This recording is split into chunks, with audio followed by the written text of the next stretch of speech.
Hey, Brian from SnakeBytes here. I've traveled to Maryland to check out one of the coolest boa constrictor collections in the world. It's going to be wall-to-wall boas, and you're watching SnakeBytes.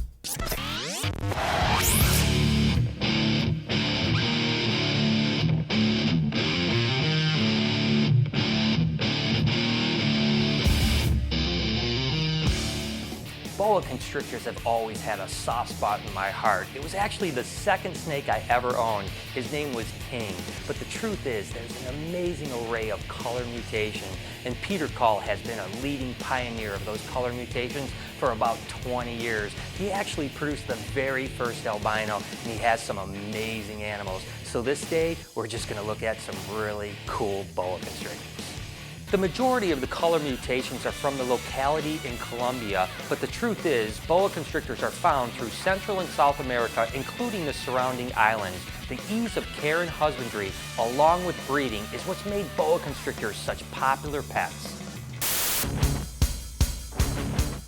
What was the first live-bearing snake Brian ever produced? A. Dumerel's boa, B. Solomon Island boa, or C. Boa constrictor? Go ahead and answer down below in the comments and check back later in the show to see if you were correct.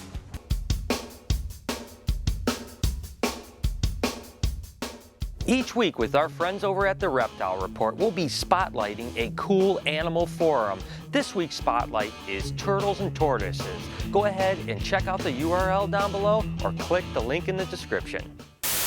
Let's go ahead and start with a mutation that I absolutely love, and that would be the Motley boa constrictor. Now this is a pattern mutation and it happens to be codominant, which basically means when you breed two Motleys together, you're gonna get a super Motley. What gorgeous snakes they are. One of the first mutations that was bred into the Motley trait was the albinos, and here's an example of an adult female albino Motley. You can certainly see that the albino gene and the Motley gene mix really well together, and this is truly a gorgeous snake. Now this happens to be the hypo version bred into Motley, and again, the hypo version is another codominant mutation, so what you have here is a double codominant. Now let's take a look at what happens when you breed a hypo and an albino bred to a Motley. And so this would be the Sunglow Motley. So what we have here is a hypo albino Motley. So it's two codominants and a recessive. What an absolutely incredible looking snake. It's actually really tame too. All right, here's another example of a Sunglow Motley, and this guy's a little bit smaller, so you can really see the impact of the Motley gene in it. And this guy's a little bit feisty too, so you gotta be careful, because he will absolutely fire you up. You see what I'm saying?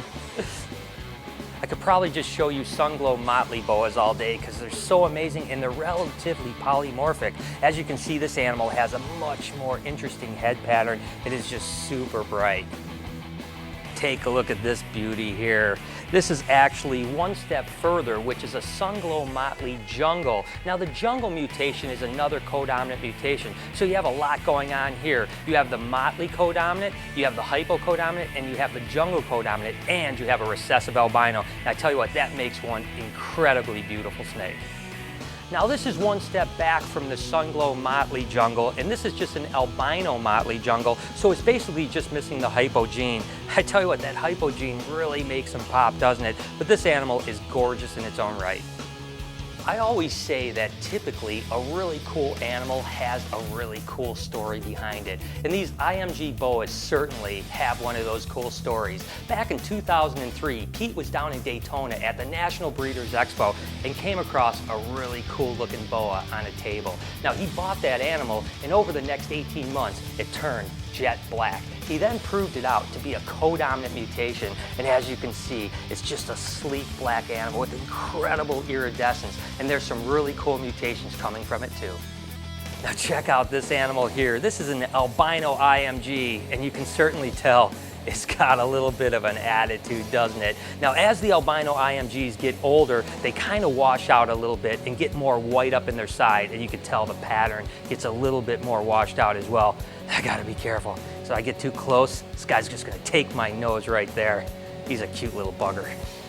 Now, just like with the Sunglow Motleys, there's actually the Sunglow Img, which just basically is an albino Img along with the hypo gene. And I tell you what, I'm seeing so many incredible boa constrictors, but still I keep going back to Sunglow animals and how amazing they are. And this guy's a little feisty bugger too. Now, this animal has a lot of complexity when it comes to genetics. This is an Img moonglow, which basically means it's a hypo, anuary, albino, and Img. I know that's a lot to say. It's a lot easier just to call it a moonglow Img. And it seems like all these boas want a piece of me today. I don't know what it is about these guys. Okay, this is a little bit different take on an Img. This happens to be a ghost Img, which is an anuary hypo Img. Again, boa complexity is pretty cool when it comes to genetics, but as you can see, I think this one is getting a little too close for comfort. He almost got me right in the face. All right, let's move on to the next base morph boa constrictor. This happens to be a jungle boa. Now, jungles are actually a pattern mutation, and as you can see on the tip of the tail here, they're striped and sometimes they have chain link on it, and this is a great example. Now, they are polymorphic, so they come in really extreme versions and not so much, but they're also co-dominant. So let's take a look at some cool jungle boa combos. Oh my gosh, take a look at this snake right here. This happens to be a salmon jungle, which is a hypo jungle, and what an amazing example it is. Look at the cool patterning all the way down, and that reduction of pattern is just really typical of both hypo and jungle. Wow, that's breathtaking.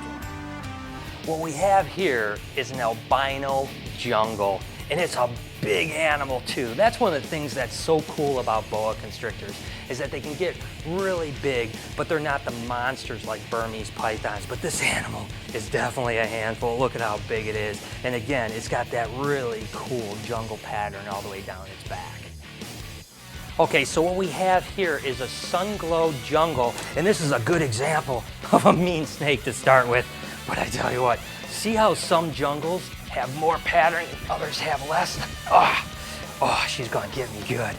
I'm gonna fight her and battle for you guys. But you can see how beautiful it is with the Sunglow. But again, it doesn't have the striping that some of the other jungles have, but it certainly has that representative jungle pattern. And hey, I tell you what, I can't believe I got out of this one without shedding some blood.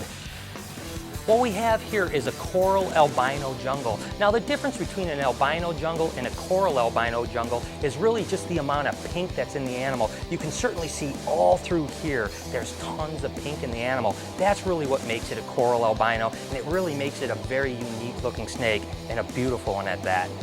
I told you guys about the jungle being a codominant mutation. Well, this happens to be the super version, but it's also a salmon or a hypo animal. So again, it's a salmon super jungle, and you can certainly see how the pattern is really connected and super faded on the sides. Now, to take it one step further, and I tell you what, this is a real treat. This is a super salmon super jungle. Take a look at that snake right there. Just the reduction of pattern and that brightness of hypo just really makes this animal pop, and it's truly one of my favorites I've seen so far.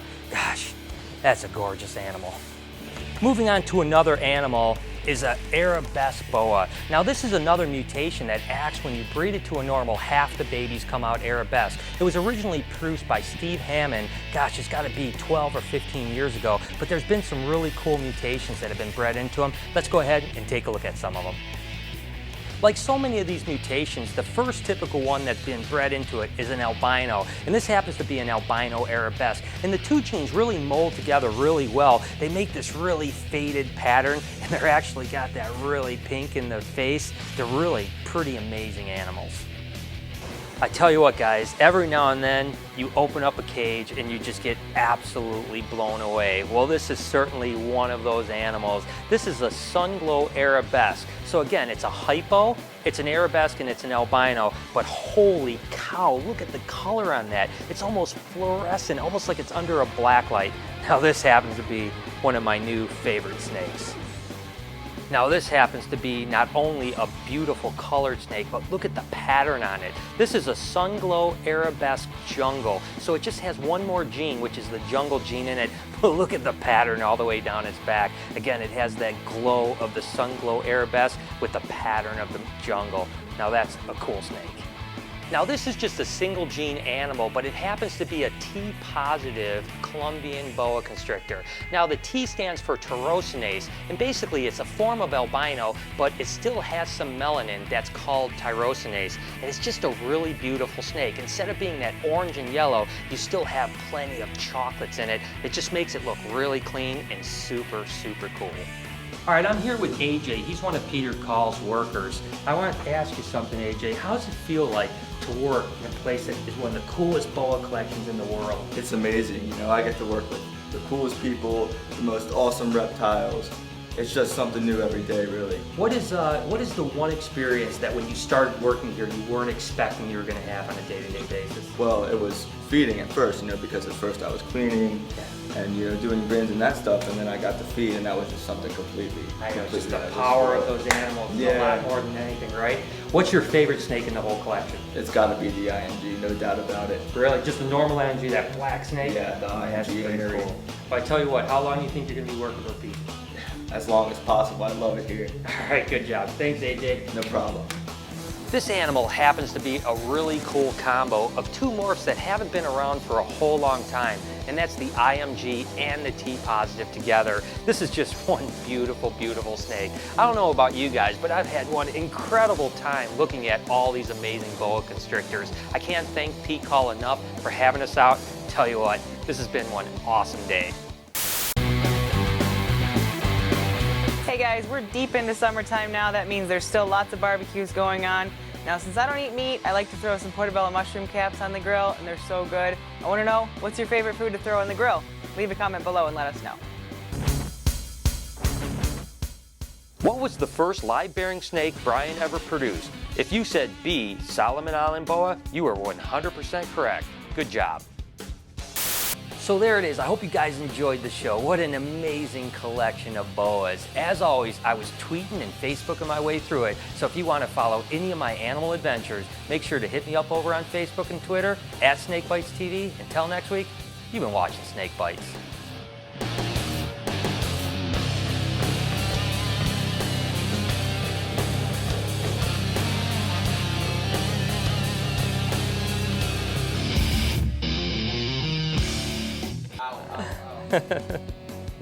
Oh, come on, go guy. Oh, that got me. Oh, you got me there too.